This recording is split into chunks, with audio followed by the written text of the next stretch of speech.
History. What is history? History is the study and the documentation of the past. Many people in this era are thirsty for history. People want to know more about past events. In this channel, you will learn about many events of the past, which we call history. Right now in this video, you will able to see the history of the Great Pyramids of Giza. Till the end, stay with us.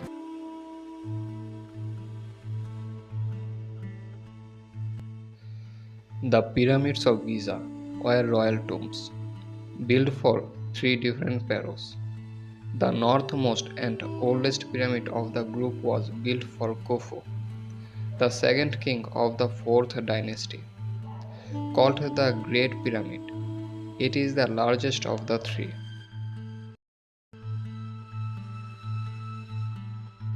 Built in the 26th century BC, during a period of around 27 years, it is the oldest of the seven wonders of the ancient world and the only one to remain largely intact. As part of the Giza Pyramid complex, it borders present-day Giza in Greater Cairo, Egypt. Initially standing at 146.6 meters, 481 feet, the Great Pyramid was the tallest man-made structure in the world for more than 3,800 years. Over time, most of the smooth white limestone casing was removed, which lowered the pyramid's height to the present 138.5 meters, 454.4 feet. What is seen today is the underlying core structure. The base was measured to be about 230.3 meters, 755.6 feet square, giving a volume of roughly 2.6 million cubic meters, 92 million cubic feet, which includes an internal helix. The Great Pyramid was built by quarrying an estimated 2.3 million large blocks, weight 6 million tons in total. The majority of stones are not uniform in size or shape and are only roughly dressed. The outside layers were bound together by mortar. Primarily, local limestone from the Giza Plateau was used. Other blocks were imported by boat down to the Nile. White limestone from Tura for the casing, and granite blocks from Aswan, weight up to 80 tons, for the king's chamber structure. There are three known chambers inside the Great Pyramid. The lowest was cut into the bedrock, upon which the pyramid was built, but remained unfinished. The so-called Queen's Chamber and King's Chamber, that contains a granite sarcophagus, are higher up within the pyramid structure. Khufu's vizier Himinu, also called Himun, is believed by some to be the architect of the Great Pyramid. Many verifying scientific and alternative hypotheses attempt to explain the exact construction techniques. The Finuri complex around the pyramid consisted of two mortuary temples connected by a causeway, one close to the pyramid and one near the Nile. Tombs for the immediate family and court of Khufu, including three smaller pyramids for Khufu's wives, and even smaller satellite pyramid, and five buried solar barges. Historically, the Great Pyramid had been attributed to Khufu based on the words of authors and classical antiquity. First and foremost Herodotus and Diodorus Siculus. However, during the Middle Ages, a number of other people were credited with the constructions of the pyramid as well. For example, Joseph, Nimrod, or King Saurith. In 1837, four additional revealing chambers were found above the king's chamber after tunneling to them. The chambers, previously inaccessible, were covered in the hieroglyphs of red paint. The workers who were built the pyramid had marked the blocks with the names of their gangs, which included the pharaoh's name. The names of the Khufu were spelled out on the walls over a dozen times. Another of these graffiti was found by Goyon on an exterior block of the fourth layer of the pyramid. The inscriptions are comparable to those found at the other sides of Khufu, such as the alabaster quarry at Hartnaf or the harbor at Wadi al Jarf, and are present in pyramids of other pharaohs as well. The Great Pyramid has been determined to be about 4,600 years old by two principal approaches. Indirectly through its attribution to Khufu and has chronological age, based on archaeological and textual evidence, and directly by a radiocarbon dating of organic material found in the pyramid and included in its mortar.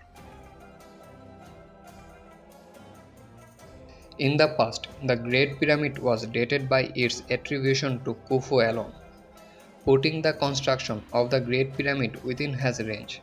Hence, dating the pyramid was a matter of dating Khufu and the 4th dynasty.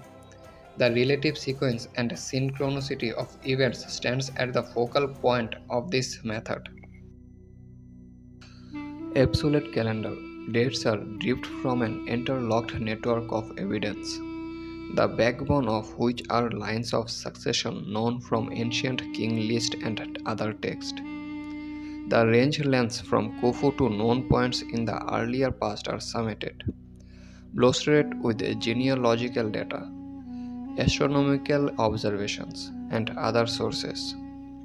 As such, the historical chronology of Egypt is primarily a political chronology, thus independent from the other types of archaeological evidence like stratigraphies, material culture, or radiocarbon dating.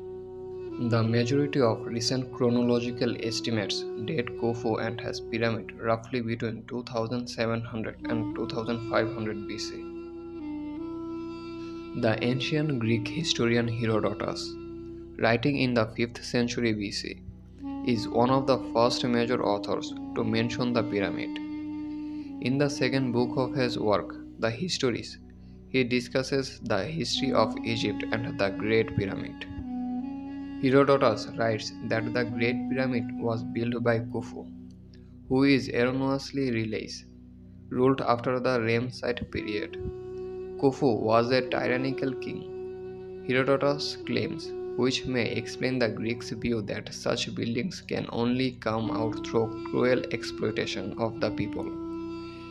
Herodotus further states that gangs of 100,000 laborers work on the building in 3-month shifts, taking 20 years to build.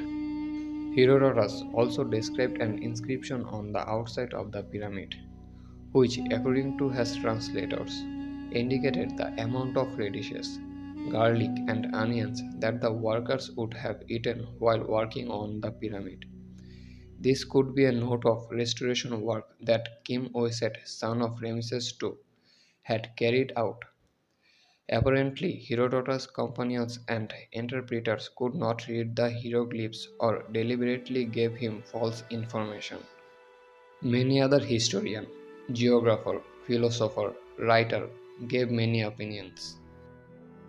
A hillock forms the base on which the pyramid stands. It was cut back into steps only as strips around the perimeter was leveled, which has been measured to be horizontal and flat to within 21 millimeters. The bedrock reaches a height of almost 6 meters, 20 feet, above the pyramid base at the location of Grotto. Along the sides of the base platform, a series of holes are cut in the bedrock. Lerner hypothesizes that they held wooden posts used for alignment. Edwards, among others, suggested the uses of the water for evening the base, although it is unclear how practical and workable such a system would be. The Great Pyramid consists of an estimated 2.3 million blocks, approximately 5.5 million tons of limestone, 8,000 tons of granite, and 500,000 tons of mortar were used in the construction. Most of the blocks were carried at Giza, just south of the pyramid, an area now known as the Central Field. The white limestone used for the casing originated from Tura, south of Giza, and was transported by boat down the Nile. In 2013, rolls of papyrus called the Diary of Merer were discovered, written by a supervisor of the deliveries of limestone and other construction materials from Tura to Giza in the last known year of Khufu's reign. The Greeks believed that slave labor was used, but modern discoveries made at nearby workers' camps associated with construction at Giza suggest that it was built instead by thousands of conscript laborers. Worker graffiti found at Giza suggest howlers were divided into Zhao, groups of 40 men, consisting of 4 sub-units that each had an overseer of 10. As to the question, how over 2 million blocks could have been cut within Khufu's lifetime, stonesmason Frank Burgos conducted an archaeological experiment based on an abandoned quarry to Khufu discovered in 2017. Within it, an almost completed block and the tools used for cutting it had been uncovered. Hardened arsenic copper chisels, wooden mallets, ropes, and stone tools. In the experiment, replicas of this were used to cut a block weighing about 2.5 tons, the average block size used for the Great Pyramid. It took 4 workers 4 days, with each working 6 hours a day, to excavate it. The initially slow progress speed up 6 times when the stones was weighted with water. Based on the data, Burgos extrapolates that about 3,500 quarrymen could have produced the 250 blocks a day needed to complete the Great Pyramid in 27 years. The first precise measurements of the pyramid were made by Egyptologist Flinders Petrie in 1880 to 1882, published as the Pyramids and Temples of Giza. Many of the casing stones and inner chamber blocks of the Great Pyramid fit together with high precision, with joints on average only 0.5 mm wide. On the contrary, core blocks are only roughly shaped, with rubble inserted between larger gaps. Mortar was used to bind the outer layers together and fill gaps and joints. The block height and weight tends to get progressively smaller towards the top. Petrie measured the lowest layer to be 148 centimeters high, whereas the layers towards the summit barely exceed 50 centimeters. The accuracy of the pyramid's perimeter is such that the 4 sides of the base have an average error of only 58 millimeters in length, and the finished base was squared to mean corner error of only 12 seconds of arc. The completed design dimensions are measured to have originally been 28 royal cubits high by 440 cubits long at each of 4 sides of its base. Ancient Egyptians used sikt, how much run for 1 cubit of rice, to describe slopes. For the Great Pyramid, a sikt of 5.5 palms was chosen, a ratio of 14 up to 11 in. The Great Pyramids of Giza are one of the most recognizable tourist attractions in the world. Millions of people visit the Great Pyramids of Giza every year. So, that's the history of the Great Pyramids of Giza. If you want more videos like this, then stay with this channel.